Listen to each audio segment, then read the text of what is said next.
ხსენდება ინფორმაცია, რომ ზურა ჯაფარიძე უარს ამბობს გათავისუფლებაზე, სინამდვილეში კი მან უარი თქვა კანონით გათვალისწინებული პროცედურების მაღლაზე, ანუ ის მიღწევას ცდილობს, რა მიზანი აქვს თქვენი აზრით, რომ ამით მიაღწევს ამ ჯურის სტატუსი და არა, არ ვიცი, ვერ გეტყვით, ხო? ერთი რამ ცხადია, რომ ამ პოლიტიკოსებს არანაირი მხარდაჭერა არ აქვს საზოგადოებაში, არანაირი თანადგომა და ის მხარდაჭერაც რაც ჰქონდათ მინიმალური ის განულებულია. ვიღაცა შეიძლება დასვას კითხვა რატომ, ხო? ცხადია ამას აქვს თავისი ახსნა. როდესაც ჩვენ ემსახურები არა საკუთარ ქვეყანას, არა საკუთარ ქვეყნის მოქალაქეებს ხარ დამოკიდებული გარე ძალებზე, არაფორმალური მმართველობა თქვენ იცით რომ სოფლიოში როგორ არის დღეს გაბატონებული და უდიდეს პრობლემას წარმოადგენს თანამედროვე მსოფლიოსთვის, რა თქმა უნდა ვერ გიქნება მხარდაჭერა. ჩვენ ვიცით რომ ეს ადამიანები წარმოადგენენ კონკრეტულ გაჯგუფებას, რომლებიც გარედან იმართებიან, მათ ყავთ თავიანთი პატრონები, იღებენ მითითებას, სამწუხაროდ უნდა აღინიშნოს ქვეყნის წინააღმდეგ ჩართულები არიან. და უამრავი მაგალითი შეგვიძლია მოვიყვანოთ, როდესაც ქვეყნის დასანქცირებას ითხოვდნენ, როდესაც ეწინააღმდეგებოდნენ ასოცირების ხელშეკრულების მოწერას, ის რომ კანდიდატის სტატუსი არ მიეღო ქვეყანას, ვიზა ლიბერალიზაციის გაუქმებას და ასე შემდეგ, ასე შემდეგ.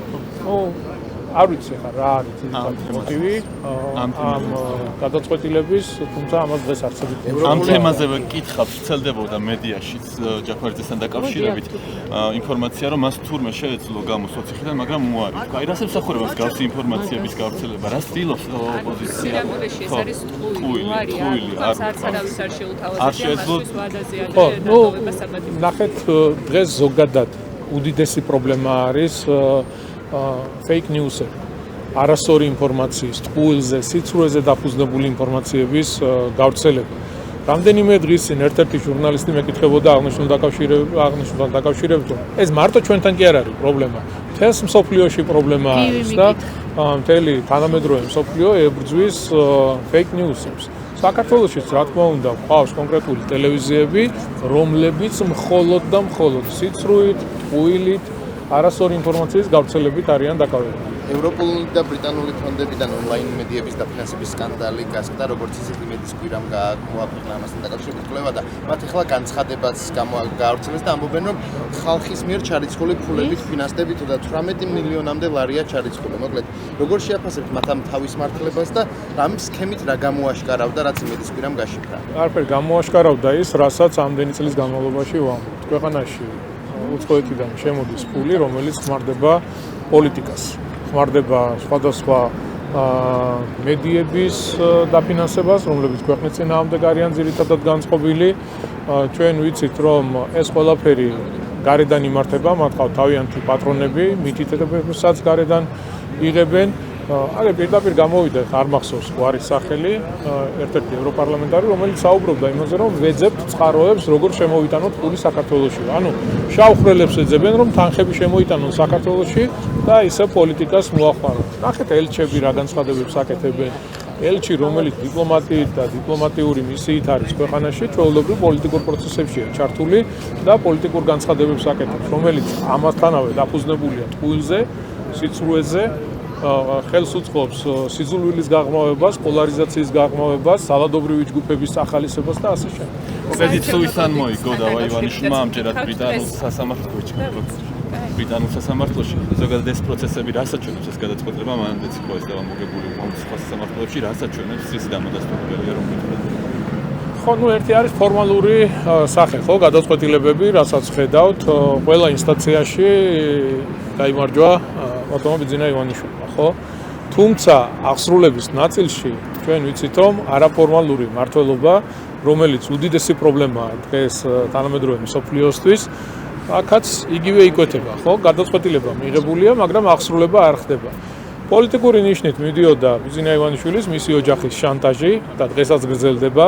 მთელი ამ ხნის განმავლობაში საუბარი იყო ქვეყანაში მეორე ფრონტის გახსნაზე, სანქციების მიერთებაზე და ასე შემდეგ, ასე შემდეგ. აღარ გავაგრძელებ, აღარ დავიწყებ ამ ყველაფრის ჩამოთვლას. ეს შეიძლება ჩავთვალოთ 21 საუკუნის ყველაზე, ასე ვთქვათ, დიდი ყაჩაღობა, რასაც ხედავთ და რაც სახეზე გვაქვს. ну არ ვიცი, დაველოდოთ აღსრულების ნაწილში რა როგორ იქნება, თუმცა მე არანაირი იმედი არ მაქვს. იქედან გამომდინარე, ხო, ამის თქმის საფუძველს მაძლევს ის დამოკიდებულება არაფორმალური მმართველობის და ზოგადად ქვეყანასთან მიმართებით, ძინა ივანიშვილთან, მის ოჯახთან მიმართებით ჯერ სანქციების თემაც რო ავიღოთ, ხო? არანაირი განმარტება, არანაირი კონკრეტიკა, რის გამო დაასანქცირეს ადამიანი, ხო? შესაბამისად, როდესაც ჩვენ ხედავთ მხოლოდ და მხოლოდ პოლიტიკურ გადაწყვეტილებებს იმის გამო, რომ ჩვენი ქვეყანა ვერ გამოიყენეს საკუთარი ინტერესების დასატარებლად, აი ხედავთ ამ ტიპის ფაქტებს და გადაწყვეტილებებს, რა ძალიან მძიმედად სულ. საქართველოს კვლავ ასპირანტი ქვეყანაა თუ არაო, მარკ რუტემ უპასუხა, რომ ნებისმიერ ქვეყანას, რომელსაც ნატოში წევრობა სურს, შეუძლია სრული გამოხატოს და შემდეგ პროცესი იწყებაო. ეს იმ ფონზე, როცა საქართველოს ძალიან ბევრი ნაბიჯი აქვს გადადგმული ნატოში წევრობაზე, აქვს გაღებული მსხვერპლიც ასევე ძალიან დიდი და ამბობს, რომ ყველა შეუძლია გახდეს წევრი თუ ისურვებსო და რამდენ არის თუ არა ნატო ასევე უსაფრთხოების გარანტი საქართველოსთვის? წევრობას რაც შეეხება, რა ვიცი, აგერ უკვე 30 წელია ნატოში გაწევრიანებას ვითხოვთ და ნუ არაფერი არ კეთდება ამასთან დაკავშირებით. არა თუ არ კეთდება, ნაბიჯიც კი არ გადადგმულია, ხო, სულ რაღაცა განმარტებები, ხან მაფია, ხან რაღაცა არანაირი კონკრეტიკა. ნუ ეს არის ძალიან დიდი ტყუილი. გავიხსენოთ უკრაინის მაგალითი, ხო? უკრაინასთან დაკავშირებითაც იგივე ხო ხდებოდა. ხო, ეუბნებოდნენ რომ ნატოში აი დღეს თუ ხვალე უნდა გაწევრიანებულიყო, ხო? მაგრამ კიდევ ერთხელ ვიმეორებ, ხშირად ხდება ისეთი ქვეყნებით სპეკულირება, როგორიც არის საქართველო, როგორიც არის უკრაინა, მოლდოვა და ასე შემდეგ, რომ თავიანთი ინტერესები გაატარონ და თავიანთი ინტერესების გატარების ხარჯზე ჩვენი ქვეყნის ინტერესები არ უნდა შევწინოთ. როგორც ეს მაგალითად 2008 წელს მოხდა, როგორც ეს მაგალითად უკრაინა, რა ვიცი, კარგი მაგალითია თქო, როგორ თქვა, ხო, ის უბედურება რაც იქ ხდება, ნუ არ წერს რუსულად. ამიტომ განსაკუთრებით ძალიან დიდი სიფრთხილე გვმართებს და ყურადღება, რომ ვიღაცამ ჩვენი ქვეყნის ინტერესი სათავისოდ არ გამოიჩინოს. საარჩევნო ცვლილებებს რაც შეეხება, დღეს პირველი მოსმენით გადის სესიაზე და როგორც ვთქვით, ამასთან დაკავშირებით სპეკულაციების მხრიდან, რომ დღეს ემიგრანტებს ეზღუდებათ არჩევნებში მონაწილეობის მიზნები და ასე შემდეგ, რაც გამოცდილებების მიღება საჭირო. ხო, ძალიან ძველი ახსნა განმარტება იქნა გაკეთებული აღნიშნულ გადაწყვეტილებასთან დაკავშირებით, ვერაფერს ახალს ვერ დავამატებ, თუმცა ერთი რამ მინდა კიდევ ერთხელ აღვნიშნო და ხაზი დაუსვა, რომ ემიგრაციაში მყოფ ჩვენს თანამემამულეებს არავითარ შემთხვევაში არ ემგზავრებათ მის მიცემა, ეს არის ტყუილი და ცრუ კამპანიაც იყო ერთდღიანი და არ მივეცით შესაძლებლობა საზოგადოება შეეყვანათ შეცდომაში. რა თქმა უნდა, მათ აქვთ უფლება მიიღონ არჩევნებში მონაწილეობა და აფიქსირონ თავიანთი ხმა, ოღონდ ისინი უნდა ჩამოვიდნენ საკუთარ სამშობლოში და აქ მონაწილეობა არჩევნებში. პარლამენტის თემას გავაგზავნე ფარასრულოვნების შესახებ კანონპროექტი განიხილება. იგეგმება მხარდაჭერის სახლების შექმნა არასრულოვნებისთვის, დაკომპლექტება პროფესიონალების გუნდი შეარჩევენ სპეციალურ პროგრამებს ინდივიდუალურად საჭიროების მიხედვით, როგორც ამობენ, ეს არის გერმანული მოდელი. არასრულოვნების დანაშაულის გამოწვევაზე რომ გითხრათ და მეორე პასუხია ამ კანონმა. ნუ ერთ-ერთი სერიოზული გამოწვევა სტატისტიკასაც თუ ავიღებთ დანაშაული, ხო, ვინ ჩადის რა ასაკის ადამიანი, ნახავთ როგორ არის გაზრდილი არასრულწლოვანთა მონაწილეობა დანაშაულში, რაც ძალიან მძიმეა. სახელმწიფომ, რა თქმა უნდა, ყველაფერი უნდა გააკეთოს იმისთვის, რომ პრევენციული ღონისძიებები გატარდეს და აღკვეთოს მსგავსი ფაქტები. ნახეთ, უამრავი მაგალითი შეგვიძლია მოვიყვანოთ ისეთი დანაშაულები, სადაც პირდაპირ არასრულწლოვნების თანამონაწილეობით ხდება ეს თუ ის დანაშაული და რა თქმა უნდა, ამ ყველაფრის მოწესრიგება მნიშვნელოვანია. ჩენდლერის ინსტიტუტმა კოორდინირებული მმართველობის რეიტინგი გამოაქვეყნა, სადაც საქართველოს ევროპაში მე-13 ადგილზეა, ხოლო მსოფლიოში 24 ადგილზე და უსწრებს ნატოს და ევროკავშირში კოორდინირებული მმართველობის რეიტინგი. და უსწრებს ჯამში ნატოს და ევროკავშირის 16 ქვეყანას, რას მიანიშნებს ეს და რომ შეგვიფასოთ ეს აღიარება ჩვენი ქვეყნის. ხო, ნუ საქართველოს რო ვითარდება რეფორმებს ახორციელებს წინ მიდის, ეს ხადია და ყველა მონაცემები, კვლევები, რომელიც ჯანსაღად არის და სწორად არის შეფასებული, რა თქმა უნდა, ყველგან ჩანს ჩვენი ქვეყნის წარმატება, განხორციელებული რეფორმები და გადადგმული ნაბიჯები. ეს არის რეალობა. ბევრს არ უნდა ეს დაინახოს, არ უნდა შეეგუოს ამ ყველაფერს, არ უნდა დაინახოს ის, რომ ქვეყანაში ჩვენ მშვიდობა შევინარჩუნეთ და ეკონომიკა ვითარდება, გვაქვს ეკონომიკური ზრდა, სხვადასხვა მიმართულებები გვაქვს წინსვლა და ეს არის ძალიან მნიშვნელოვანი. ჩვენ გავაგრძელებთ იმას, რომ ქვეყანა განვითარდეს, რეფორმები განხორციელდეს. ეს არის უალტერნატივო და ყველაფერს გავაკეთებთ მომავალში. კარგი, დავასრულოთ. კითხავრა და მე პირადად დავამთავრებ საქართველოს გახდა შავი ზღვის ეკონომიკური თანამშრომლობის ორგანიზაციის თავმჯდომარე ქვეყანა და ესეც როგორ ვთქვათ, გასნიშნავს ჩვენი ქვეყნისთვის ეს სტატუსი რა არის.